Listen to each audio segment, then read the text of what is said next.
आता एक कारवाई झाली उजळवाडीमध्ये, ज्यात खूप मोठ्या प्रमाणात अतिक्रमण काढलं गेलं. हो. तर तुम्हाला काय वाटतं, त्यात एक विशिष्ट समाजाला किंवा एका विशिष्ट कुटुंबांना टार्गेट केलं गेलंय का? तुम्ही जे प्रश्न मला आता विचारलात ते खूप महत्वाचा प्रश्न आहे आणि समाजामध्ये तो खूप गंभीरपणेनं जे दुर्दैवीपणा झालेला आहे. तर त्याच्या संदर्भात मी सांगतो की हे जे कुदलवाडीमध्ये 2 फेब्रुवारी ते 8 फेब्रुवारी कारवाईचं हे एक 7 दिवसाचं एक क्षण होता.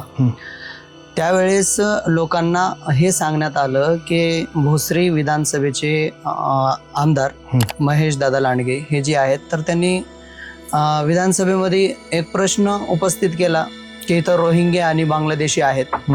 तर त्या प्रश्नाला त्याचा जवाब विचारता मग देवेंद्र फडणवीस साहेबांनी एक निर्णय घेतला की जर असं काही असतील रोहिंग्या बांगलादेशी वगैरे असतील तर तिथं कारवाई केली जाईल.